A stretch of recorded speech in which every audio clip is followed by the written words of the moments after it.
वो भारत देश है मेरा, वो भारत देश है मेरा। पर आज हमारे भारतवासी सहिष्णुता के चक्कर में, उदारता के चक्कर में, धर्मनिरपेक्षता के चक्कर में अपने आप को इतना कमजोर कर लिए हैं, इतना कमजोर कर लिए हैं कि कभी कभी तो मुझको शर्म आती है कि जिस हिंदू सनातन संस्कृति में यदि कृष्ण ने मुरली बजाने का काम किया है, जिस संस्कृति में यदि कृष्ण ने मुरली बजाने का काम किया है, तो याद रखना प्यारे, यदि कृष्ण एक हाथ से मुरली बजाना जानता है तो एक हाथ से चक्र चलाना जानता है। अरे हम राम की वंदना करेंगे, पर किस राम की वंदना करेंगे? हम उस राम की वंदना कतई नहीं करेंगे जिस राम के हाथ में धनुष बाण न हो।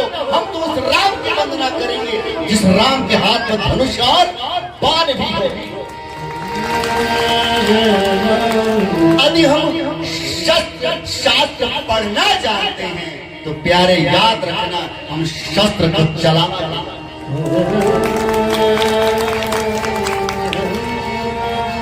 बारी आ गई है, जरूरत है एक हाथ में शास्त्र रखो पर एक हाथ में शस्त्र भी रखो। अरे हमारे धर्म का विधान इतना प्यारा है, दंड विधान इतना प्यारा है कि जब कभी हमारे चक्रवर्ती सम्राट गद्दी पे आसीन होते थे, अभिषिक्त होते थे, तो बाकी राजा उनके अनुचर बनाकर रहने लगे। तो जब चक्रवर्ती सम्राट आसीन होता था तो कहता था अदंड्योस्मि। चक्रवर्ती सम्राट बोलता था 3 बार अदंड्योस्मि, अदंड्योस्मि, अदंड्योस्मि। तब उस धर्म सत्ता के प्रशिक्षित करने वाले हमारे गुरु बोला करते थे कि नाराज तुम कभी अदंड्योस्मि नहीं हो सकते।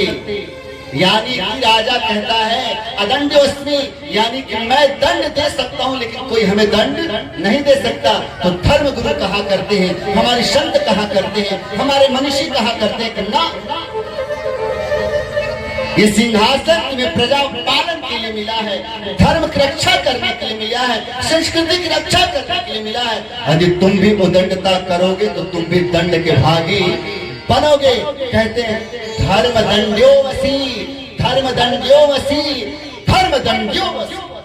और भागवत जी में प्रमाण मिलता है, जब राजा बेन हुआ वो तो अपने नाम से ही स्वाहा कराता था, विनाय स्वाहा, विनाय स्वाहा, विनाय स्वाहा, अपने ही नाम क्या होते देता था। तो हमारे संतों ने कहा कि नहीं, ये ठीक नहीं है। तो हमारे संतों ने दंड दिया, और दंड इतना है क्या वर्णन करूं कि विनाय का काम विनाय ही स्वाहा हो गया। प्रेम से बोलिए सियावर रामचंद्र की जय हो। दंड विधान इतना प्यारा है।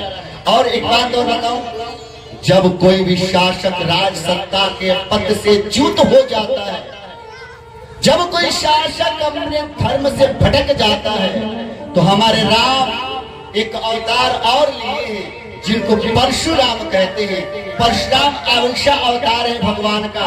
और जब कभी हमारे सनातन संस्कृति में राजाओं की मति भ्रष्ट हो जाती है तो उस बीच हमारे परशुराम भगवान का अवतार होता है, क्योंकि धर्म दंड्यो वसी। तो एक मैं निवेदन करूंगा कि धर्म निरपेक्षता के चक्कर में, सहिष्णु असहिष्णु के चक्कर में इतने उदार भी न बन जाओ कि तुमसे तुम्हारी संस्कृति छीनने का प्रयास किया जाए। पर याद रखना, हम तो शायद इसीलिए आए हैं, राम की कथा लेकर आए हैं, धनुष वाले की कथा लेकर आए हैं, तरकस बाण वाले की कथा लेकर आए हैं, जिसका एक सेवक है, जिस सेवक को हनुमान कहते हैं। तो तन को फौलादी मन को चट्टान बनाने आया हूं, तन को फौलादी मन को चट्टान बनाने आया हूं, और मैं भारतवर्ष के हर बच्चे को हनुमान मैं भारतवर्ष के हर बच्चे को हनुमान बनाने आया हूं। हनुमान